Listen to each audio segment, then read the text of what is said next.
올해로 결혼 5년차 시댁과 거리를 두며 살고 있는 33 여자입니다.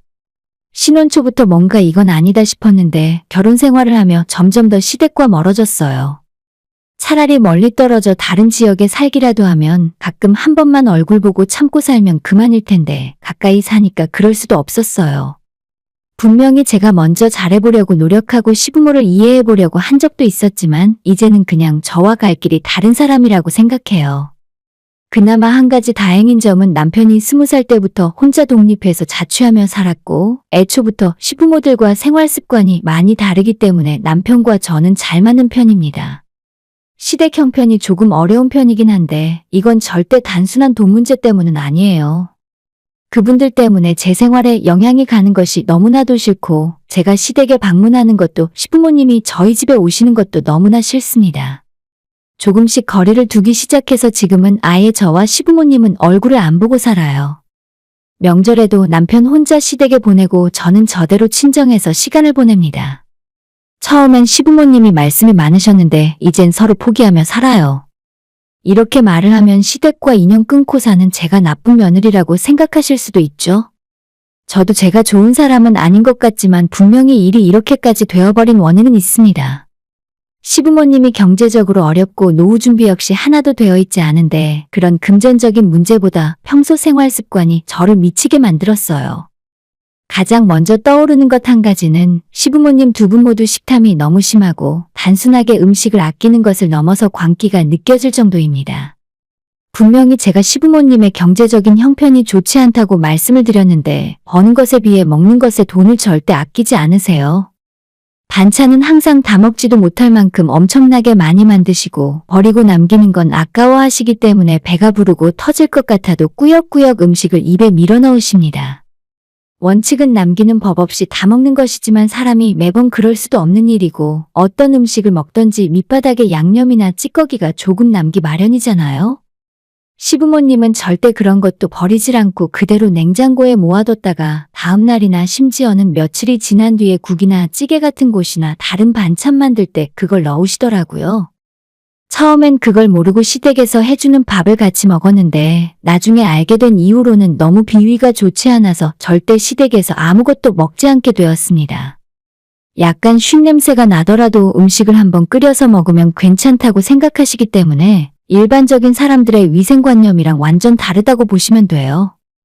냉장고만 이 정도고 사실 시댁의 진짜 대박은 냉동실에 있는데 거기는 너무나도 더럽고 역겹기까지 하기 때문에 아예 말을 말겠습니다. 저희 시댁은 명절이 되더라도 시부모님 앞으로 선물 세트 하나가 들어오지 않아요. 남편도 자기 예전 기억에 추석 설날에 집으로 선물 세트가 들어온 적도 없다고 했고 어머님 아버님이 직장에서 그런 걸 받아온 적도 없다고 하더라고요. 그만큼 멀쩡한 직장을 다니지 못하셨기 때문이기도 하고 주변에 인맥이 하나도 없다시피 하기 때문에 명절에 식용유 세트 하나 보내줄 사람이 없습니다. 오죽했으면 저희 결혼할 때 신랑 측 하객으로 50명을 예약했는데 그마저 대부분 남편 친구들 직장 동료들이었고 시부모님 지인이라고는 조부모님과 이모 한 분이 전부였어요. 반면에 저희는 신부 측 하객을 200명이라고 예약을 했었는데 부모님 친척들 지인들만 200명이 넘게 오는 바람에 예식장 측과 부랴부랴 추가 인원 식사 문제로 상의를 했던 기억이 있네요. 당시에는 지인이 많고 적고 그게 별로 중요한 문제는 아니라 생각했었고 애들도 아니고 나이를 먹어가면 먹어갈수록 먹고 살기 힘든데 주변인들까지 챙기는 것이 쉽지 않은 일이니 그럴 수도 있다고 생각했어요. 하지만 시부모님 주변에 사람이 하나도 없는 이유가 단순하게 정규직 직업을 갖지 못했기 때문이 아니라 두 분 모두 염치라곤 하나도 없는 이기적인 사람들이라는 겁니다. 일반적인 상식을 갖고 있는 사람들이면 맛있는 음식을 대접하거나 비싸고 좋은 물건을 선물해드리면 고마워하고 보답을 하려고 하기 마련이잖아요. 선물을 하는 입장에서 꼭 보답을 받길 원하는 건 아니지만 최소한 고맙다, 덕분에 잘 먹었다 정도의 인사는 들어야 서로 기분이 좋은 것도 사실이죠. 하지만 시부모님은 뭘 먹건 뭘 사드리건 기분 좋게 끝난 적이 한 번도 없습니다. 비싼 음식점에 모시고 가서 식사 대접을 하면 여긴 이게 별로네, 음식은 다른 곳이 더 잘하던데 하면서 좋은 분위기에 초를 치세요. 정말 한번 괜찮은 한우집 식사권이 선물로 들어온 적이 있어서 시부모님을 모시고 간 적이 있었는데 음식을 맛있게 잘 드시고는 기껏 저한테 하신다는 말씀이 여기 고기 잘하네. 앞으로 뭘 사주려면 이 정도는 사줘라. 그래야 일부러 시간 내서 나온 보람이 있지. 라고 하시더라고요. 음식 맛있다고 하는 칭찬으로 듣고 넘어갈 수도 있는데 제 입장에서 왜 시간 쓰고 내 비용 써가면서 이런 사람들 비싼 밥을 먹이고 있어야 하나 자괴감마저 들었습니다. 먹는 것뿐만 아니라 예전에 한번 시댁에 TV를 바꿔드린 적이 있어요. 저희 돈만 300만 원 가까이 썼는데 그때도 역시 고맙다는 말 한마디 못 들었습니다. TV가 배송되어 설치되던 날 어머님이 남편에게 전화를 하시더니 막상 집에 설치된 걸 보니까 생각보다 작은 것 같다면서 기왕 돈 쓰는 김에 좀 큰 걸 사주지 그랬냐고 하셨습니다. 진작에 손절하고 인연을 끊었어야 하는데 그래도 남편의 부모님이라 모질게 마음을 먹지 못했습니다. 친정부모님 영양제를 사다가 시부모 생각이 나길래 똑같은 세트를 하나 더 사서 시댁으로 보냈더니 그때 어머님이 하셨던 말씀도 가관이었어요. 너희 부모님들이 먹던 거라고? 이렇게 좋은 게 있었으면 진작 보냈어야지. 앞으론 떨어지기 전에 알아서 너희가 챙겨라. 정말 말 한마디 한마디가 정이 뚝 떨어지지 않습니까? 처음에 잘해드리고 싶어서 필요한 것들 몇 번 사다 드렸더니 나중에는 자기 집에 뭐가 필요할 때마다 저한테 카톡으로 물건 사진만 찍어 보내시더라고요. 그 와중에 눈은 어쩜 그렇게 높은지 가성비 물건은 탐탁치 않아 하시고 항상 비싼 고급만 좋다고 하시는 분들입니다. 예전에 한번 시어머니가 갈비찜이 먹고 싶다면서 자기가 요리는 해줄 수 있으니 저희 보고 오는 길에 갈비를 사오라고 하셨어요. 4사람 먹을 양이니까 미국산 갈비로 10만 원어치 사서 가져갔더니 어머님께서 한우가 아니라며 미국산을 즐겨서 어떻게 먹냐고 화를 내시더라고요. 그러셨던 분이 가장 잘 드시고 남김없이 양념에 밥까지 비벼서 다 드셨어요. 진짜 저러다가 뼈까지 씹어먹는 거 아닌가 걱정이 될 정도였습니다. 자주 있는 일은 아니지만 어머님이랑 같이 쇼핑을 하러 다니면 그날은 저희 부부 통장 잔액을 거덜낼 기세로 쇼핑을 하세요. 당장 필요하지 않은 것들까지 전부 쇼핑카트에 쓸어 담고 냉장고, 냉동고까지 꽉꽉 채우고도 남을 양을 사시더라고요. 정작 저희 물건은 몇 개 안 되는데 어머님이 담은 것이 한가득이지만 계산대 앞에서 단 한 번도 지갑을 여는 꼴을 본 적이 없습니다. 보통 저희 2사람은 마트에 가면 많이 사봐야 10만 원 넘는 법이 없어요.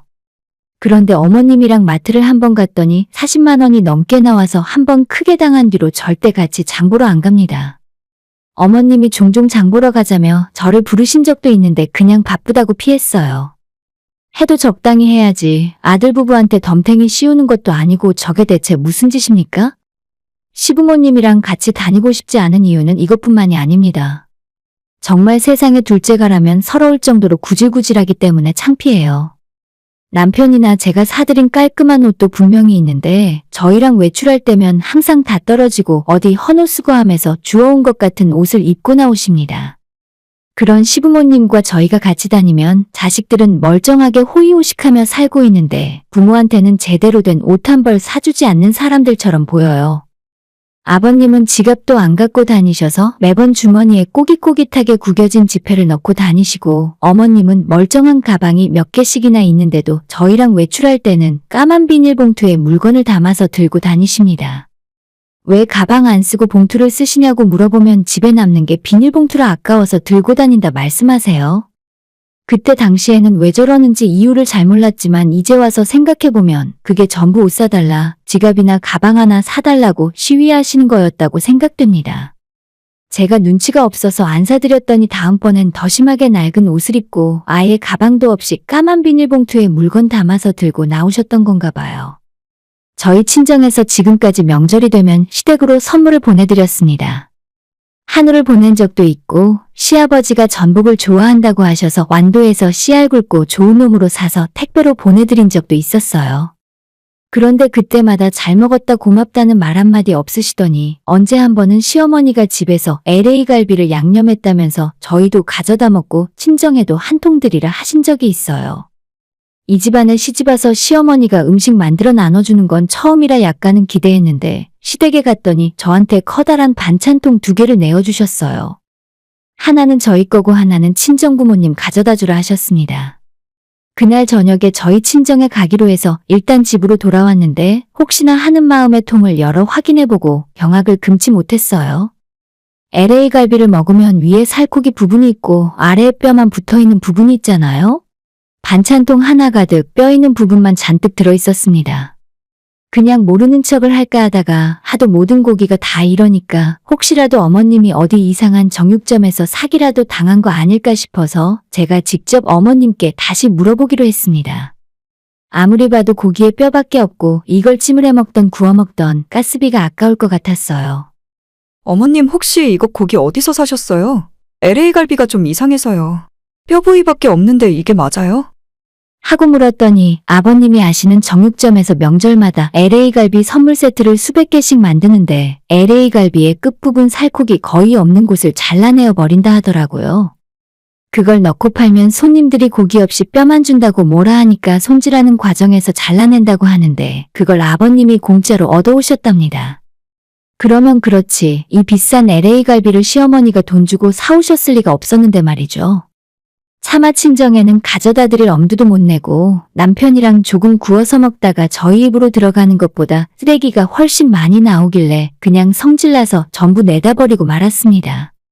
갈비 끝에 뼈 붙은 부분은 고기를 먹다가 하나씩 별미로 먹을 때가 맛있는 거지 그것만 산더미처럼 쌓아두고 먹으라고 하면 진짜 이가 빠질 것처럼 아프더라고요. 물론 그때 한 번이 처음이자 마지막이었고 결혼할 때부터 지금까지 시댁에서 뭐 하나 나눠주는 걸 본 적이 없습니다. 항상 자기들이 제일 힘든 사람들이고 남한테 대접받고 선물 받는 걸 당연하다고 생각하시는 분들이에요. 무엇보다 제가 참기 힘들었던 건 시부모님의 위생 개념입니다.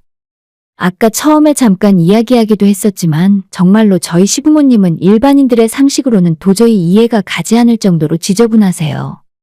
만약 제 남편이 시부모님을 닮았다면 저는 진작에 결혼 생활 포기하고 이혼했을 정도로 심각한 일이지만 다행히 남편은 결벽증에 가까울 정도로 저보다도 더 깔끔한 편이라 안심이에요. 일단 제가 가장 놀랐던 건 시부모님은 외출할 일이 없으면 집에서 양치나 세수를 전혀 안 하고 지내신다는 점입니다. 신혼 초 결혼하고 처음 맞는 추석날 저는 전날부터 시댁에서 차례 음식 준비를 어머님이랑 같이 했었어요. 하루를 시댁에서 자고 아침에 일어나 세수하고 이를 닦고 나왔는데 어머님이 그런 저를 보시고 하시는 말씀이 너는 밥도 안 먹었는데 왜 벌써 양치를 하냐면서 신기하게 쳐다보셨습니다. 그때는 시댁이 불편하고 어려워서 그냥 속으로 무슨 소리를 하는 건가 생각만 했었는데 나중에 보니 아버님도 양치나 세수를 안 하시고 그냥 그대로 옷 입고 차례를 끝까지 진행하셨어요. 밥을 먹고 나서도 시부모님 두 분은 씻는 모습을 본 적이 없고 나중에 알고 보니 외출할 일이 없으면 아예 몸에 물을 묻히지 않으신답니다. 그리고 나서 시간이 지날수록 시댁의 비위생적인 환경이 눈에 들어오기 시작했는데 집안 청소도 잘 안 해서 곳곳에 먼지가 굴러다니고 수건은 항상 쿰쿰한 냄새가 나서 얼굴에 가져다 대는 것도 싫더라고요. 저희가 시댁에 가서 잠을 잘 때는 옷장에서 이불을 꺼내서 내어주시는데 보통 계절이 지나면 쓰던 이불을 빨아서 보관하기 마련이잖아요. 시어머니는 이불에 음료수라도 한 컵 쏟지 않는 한 쓰던 이불을 빨래하는 법이 없으십니다. 깨끗한데 뭐가 문제냐고 하면서 그냥 구석에 처박아 놓는 바람에 시댁 이불에서도 모두 쩔어있는 냄새가 장난이 아니에요. 밥 먹을 때 밑반찬도 대부분 덜어먹지 않고 보관용기 통째로 꺼내서 먹다가 식사가 끝나면 그냥 뚜껑 닫고 덮어서 냉장고로 들어갑니다. 예전에 처음 시댁 갔을 때 식탁에 물김치가 있길래 몇 번 떠먹은 적이 있었는데 밑바닥에 조금 남은 걸 식사가 끝나니까 다시 물김치통에 쏟아 넣으시더라고요. 내가 방금 전에 먹은 게 저런 거구나 싶어서 속이 미식거리고 토할 것 같았어요. 그런 것들이 하나하나 눈에 보이기 시작하니까 시댁에 찾아가는 것 자체가 스트레스고 밖에서든 집에서든 만나고 싶질 않았습니다. 결정적으로 제가 시부모님과 거리를 두고 상종하지 말아야겠다고 생각했던 순간은 작년 겨울에 아버님이 빙판에 미끄러져 넘어지셨고 병원 응급실에 실려가셨다는 연락을 받았을 때였어요. 어머님이 저희한테 아버님이 다쳤다고 전화를 하셨길래 바로 병원으로 가겠다고 했더니 어차피 면회도 따로 안 되니까 올 필요 없다 하셨습니다. 그런데 하필이면 응급실로 가는 바람에 병원비가 좀 많이 나올 것 같다. 니들이 병원비 좀 내줄 수 있니? 그때 심각한 상황까진 아니라서 병원비가 10만 원 조금 넘게 나왔는데 시부모님은 당장 그 돈조차 없다는 소리잖아요. 두 분이 현재 일을 안 하시는 것도 아닌데 어떻게 단돈 10만 원이 없어서 자식에게 돈 보내달라고 전화를 하시는지 모르겠습니다. 따로 모아놓은 재산도 전혀 없어서 몇 년 뒤에 일을 그만두시면 그때는 완전히 저희한테 생활을 의지하실 것 같더라고요. 그날 이후 남편이랑 이야기 끝에 저는 시댁과 인연을 끊기로 했습니다. 어머님, 아버님을 도저히 이해 못하겠고 경제적으로도 더 이상 깊게 들어가서 엮이고 싶지 않았습니다. 남편도 그저 낳아주고 길러주신 부모님이니까 기본은 하고 살아야겠다는 입장인 거라서 제 생각을 충분히 이해해 주었습니다. 이 과정에서 시부모님의 불만이 상당했지만 남편 선에서 막아주고 끝냈어요. 제가 정말 세상에 둘도 없는 나쁜 며느리일지는 모르겠지만 이런 시댁과 계속 만나고 스트레스 받으면 결혼 생활마저 잘못될 것 같은 기분이거든요. 정말 고맙게도 남편이 다 이해해 주었고 시댁과의 관계에서 언제나 제 편을 들어주는 사람이라서 계속 살 수 있다고 생각합니다. 돈이 있고 없고 결혼할 때 시댁에서 뭘 해줬니만이 이런 게 중요한 게 아니에요. 남편의 부모님이고 이제는 저한테도 또 다른 부모나 마찬가지인데 하나부터 10까지 맞는 부분이 없다는 것이 문제입니다. 아무리 가족이라도 서로 만나서 득될 것이 없으면 인연 끊고 사는 것 또한 방법인 거죠. 저는 그래도 할 만큼 해봤고 평생 이렇게 사셨는데 앞으로도 바뀔 것 같지 않아서 포기합니다. 너무 저를 나쁘게만 생각하지 말아주셨으면 좋겠네요. 오늘의 사연은 여기까지입니다. 구독과 좋아요, 알람 설정 부탁드려요. 다들 행복하시고 좋은 하루 되세요.